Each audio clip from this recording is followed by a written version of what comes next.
Hey there, and welcome back to podcast number 4. I'm Mary-Claire Fredette, and we are going to talk about all things business that your massage school did not teach you. Today, we're going to talk about the pros and cons of paying a percentage of your sales to a place versus paying for a room rental. Let's get into it. We're going to start off today with talking about percentages. Now, this percentage can wildly vary from location to location. However, I would say it is common for a massage therapist to pay about 50% of their sales to the place that they are using their room.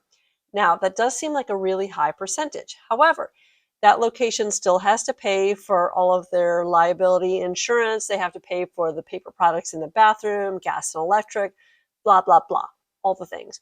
So really 50% is fair. You may be able to get someplace that pays, will accept less for that, but I would say that 50% is pretty standard.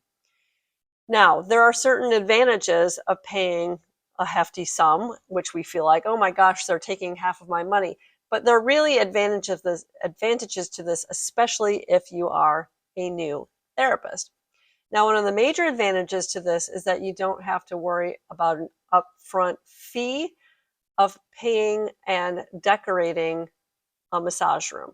You don't have to worry about a monthly room rental. You don't have to worry about putting in a massage table, a desk, a computer, all of the things. Well, you still may need a computer, but you don't have to worry about typically the furnishings if somebody is providing a space for you to work, because oftentimes they will pay for all of that, and you'll just come in and use the space, and in exchange, you will get a commission, essentially 50%, or you will pay them 50% or whatever percent of your proceeds. So the major advantage of this is that when you're a new massage therapist, you oftentimes, unless you have some money saved up or you still have another job, you don't want to invest that kind of money in a business when you're not making much money. So a room percentage would make way more sense than a room rental. You don't have to worry about all of the upfront costs and the monthly costs until you start building a practice. Now, oftentimes, there are other extra benefits that come with paying a percentage to somebody. Maybe they have an email list, like say you're renting a room in a gym and they have 400 people that belong to their gym. They're probably going to be more than willing to email their list or allow you to email their list, along with emailing their client base for you. Oftentimes other administrative costs are going to be included in that, and they will have a phone that you can use, although you'll probably want to use your own phone to schedule, but there will be other advantages for you being there as well. They'll market for you oftentimes, like I said, with the email, but other kinds of marketing as well. Maybe they'll want to promote you on their social media account, which has huge ramifications, which are definitely positive. You might have network and collaboration opportunities available if you're in a shared space and there are other people renting. And that, as a new therapist, is really one of the things that I miss about working for myself, is the fact that I don't have other massage therapists around me.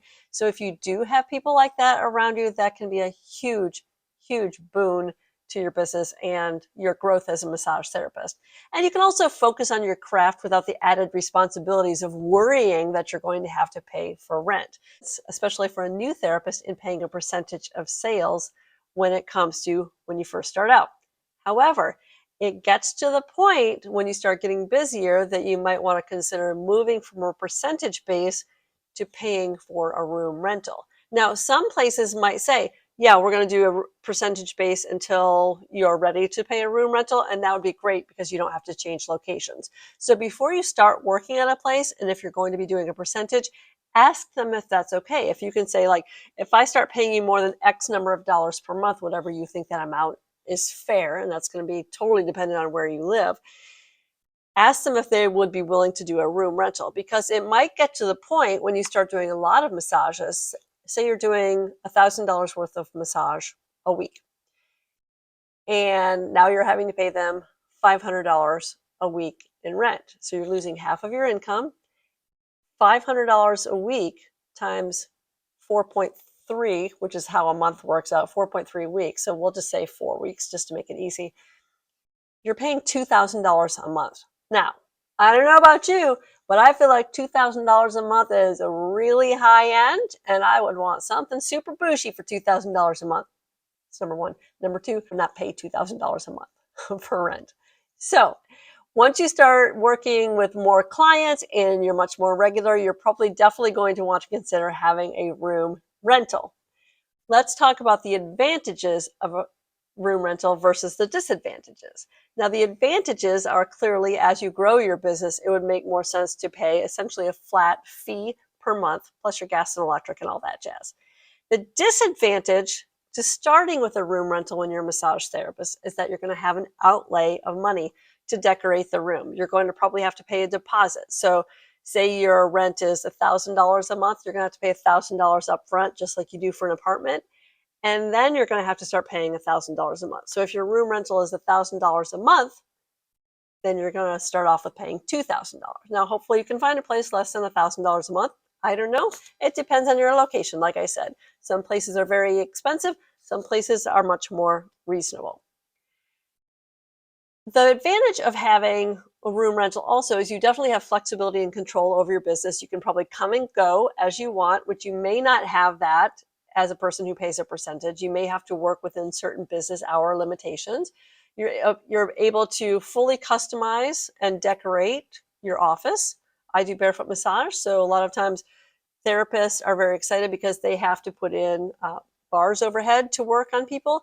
Now, if they can't put bars overhead because they're just doing a percentage and it's kind of a non-committal thing, the place is not going to let them put in the bars. So you want to be able to make sure that you can decorate the room. I teach too. I should have mentioned that. I do teach barefoot massage, and that is why I'm talking about if you learn barefoot massage, you need to make sure that you can put the bars up there. You have full with a oh my gosh, words are really hard for me today for some reason.